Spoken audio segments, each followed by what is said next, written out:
Alô, alô Brasil! Aqui quem fala é a sua companhia de todas as horas, trazendo hoje um assunto que vai te fazer pensar e muito. A cidade que existe, mas não se sustenta. O caso de Itaubal. Meu amigo, minha amiga, você já parou para pensar como funciona uma cidade? Normalmente a gente imagina um lugar com comércio, pessoas trabalhando, empresas gerando renda, gente produzindo, certo? Mas hoje eu quero te levar para conhecer uma realidade bem diferente. Lá no norte do Brasil, no estado do Amapá. Estou falando de Itaubal, uma cidade pequena com cerca de 6.000 habitantes, mas com um detalhe que chama a atenção. Praticamente toda a população depende de ajuda do governo para sobreviver. Uma cidade sustentada por fora. Olha só esse dado impressionante. Cerca de 93% da população recebe o Bolsa Família. Isso significa que quase todo mundo ali depende diretamente do dinheiro que vem do governo federal. Dinheiro esse que sai do bolso de todos nós, através dos impostos. Agora eu te pergunto, se quase ninguém trabalha formalmente, quem sustenta a cidade? Pois é, a resposta vem de fora. Pouco trabalho, pouca produção. Para você ter uma ideia, existem apenas 29 pessoas com carteira assinada em toda a cidade.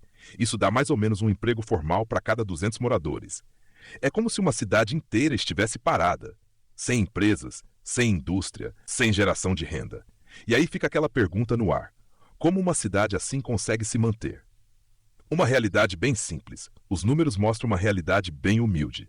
Menos de 80 carros na cidade. Renda média de cerca de 1.200 por mês por pessoa. Pouquíssima atividade econômica. É praticamente como viver em um lugar onde o dinheiro circula muito pouco. Mas, curiosamente, a máquina pública continua grande.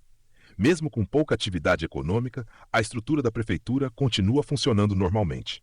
Tem prefeito, vereadores, secretarias, funcionários públicos, tudo como em qualquer outra cidade. E sabe quanto custa isso? Milhões de reais por ano.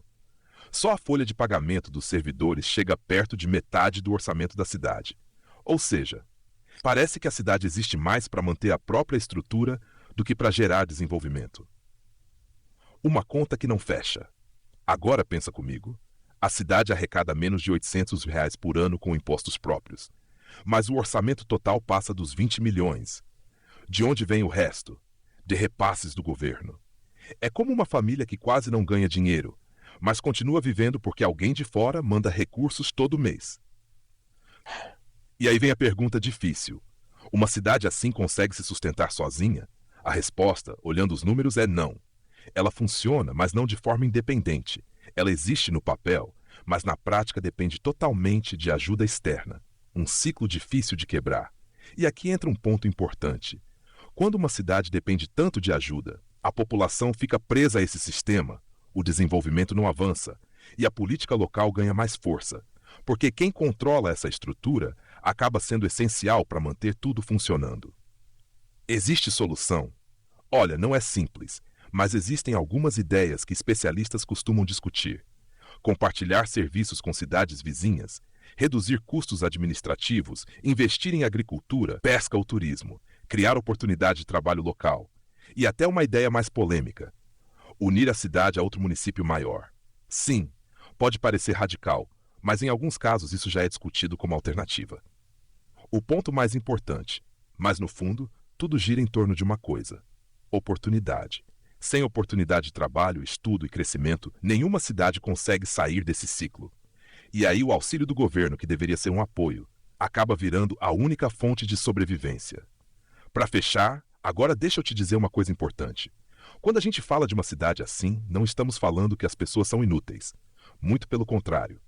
Estamos falando de um sistema que não cria oportunidades suficientes. E isso pode acontecer em vários lugares do Brasil. E eu te pergunto, você conhece alguma cidade com uma realidade parecida? Já viu algo assim de perto? Conta aí. Porque essa conversa não pode parar. Eu fico por aqui, um forte abraço e até a próxima reflexão.